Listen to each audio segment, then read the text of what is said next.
سلام دوستان، خوش آمدید به یه ویدیو جدید از چنل ما. دوستان کامنت گذاشته دیدم که در مورد سیمکشی استارتی و ساده یه توضیحاتی بدم. تا آخر ویدیو همراه ما باشید. لایک سابسکرایب یادتون نره.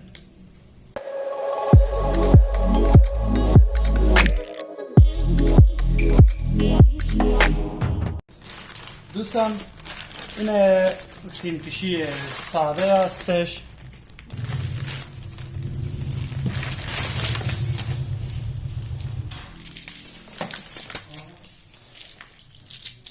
سیمکشی ساده از کجا بفهمیم که سیمکشی ساده است یا استارتی؟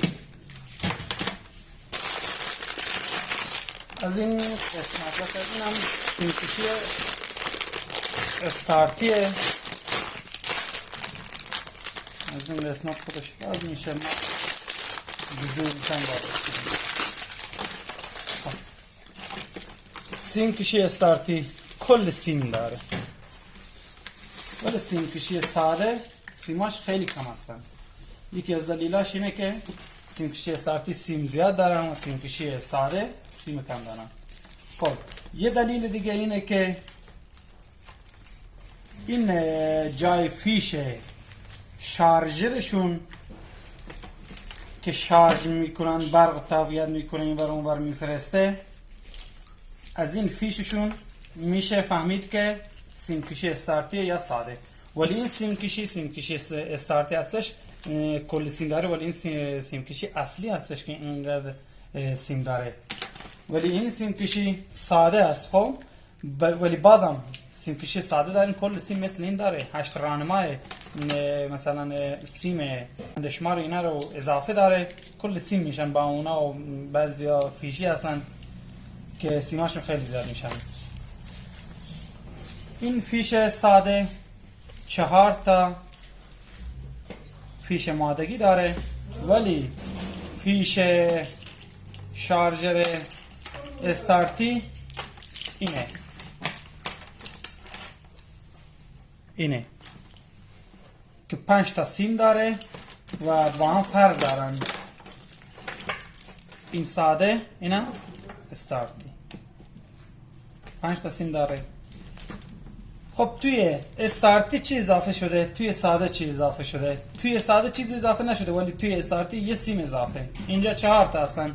اینا که دوتایی، اینا یه سیم هستن. مشکلی واسه اینا دارین. یکی مثلا میاد از باتری داخل سیم کشی، یکی میره طرف سویچ. این 2 تا سیم گذاشته. میتونه از اینجا این قسمت هم مثلا شرکت میتونه اینو 2 تا سیم اینجا نذاره. این سیمو بیاد اینجا، این قسمت سیم قرمز رو این قسمت قیچی کنه، این یکی رو با همون یکی رو اینجا بفرسته، بعد اون یکی دیگه رو بعد به طرف کله چراغ اینا بفرسته. مثل کدوم؟ مثل استارتی. نگاه کنید استارتی رو این کار رو انجام داده. خب این سیمی که توی استارتی اضافه هستش سیم مشکیه.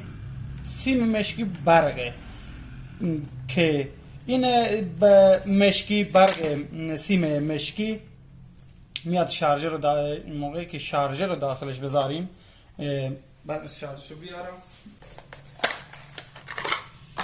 این شارژر استارتیشه داخلش بذاریم، چیکار میکنه؟ موقعی که برق زرد و این صورتی که بعضی موقع این سفید هم هستش، بعضی سیمکشی ها میاد داخل شارژر، برقو کمتر میکنه، میده به قرمز میاره میبره به طرف سویچ چیکار میکنه؟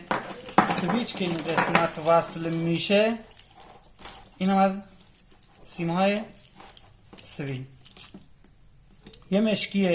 یه مشکی و یه رنگ سفید روش هست، بعدش هم قرمز، بعد سبز داخل همه سیمکشی ها بچه اتصاله. سبز داخل همه سیمکشی ها اتصاله. الان این قرمزی که اینجا اومده، از این قسمت شارژر قرمز اومده رفته داخل کله چراغ رفته. بعد موقع سویچ رو میزنیم اینجا، این قسمت این هم سویچش هست.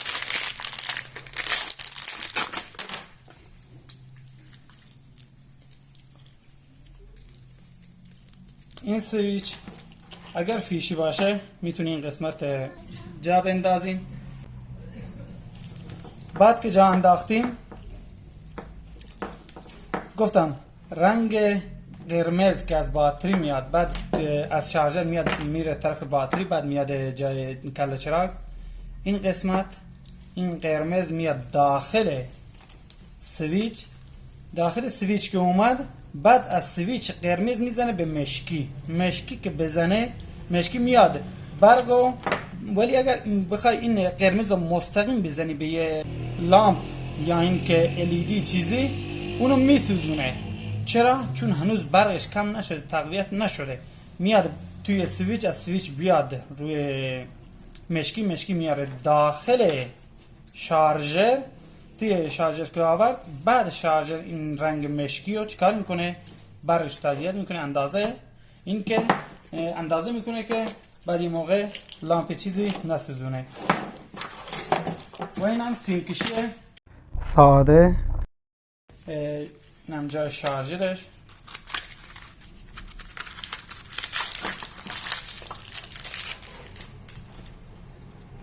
این قسمت قرار میگیره.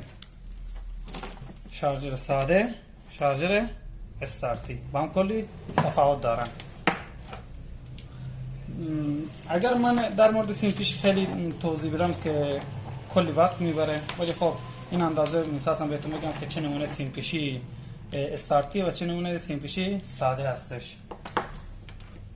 یه چیزی دیگه هم هستش بچه، توی سیم کشی ساده مثلا اگر بیایی ببینی که موتور داره لام میسوزونه، مشکل اصلی تو از این قطعه شارژره، از جای دیگه نیست.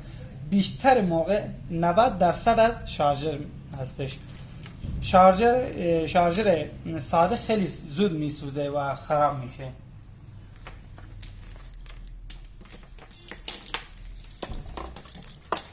من اگر اینجا توضیح بدم خوبی شما متوجه نمیشین که من چی گفتم چی نگفتم.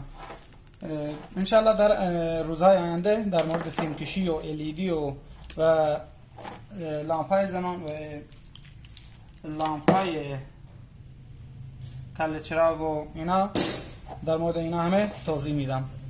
اگر میخواستید که در مورد سیم کشی و استارت اینا هم توضیح بدم، حتما در قسمت کامنت ها بنویسید که من واسه شما ویدیوهای بهتری از سیم کشی اینا بسازم. حتما لایک کنید، سابسکرایب کنید و کامنت بذارید که تا ویدیوهای خیلی خوب واسه شما دوستان عزیزم بسازم.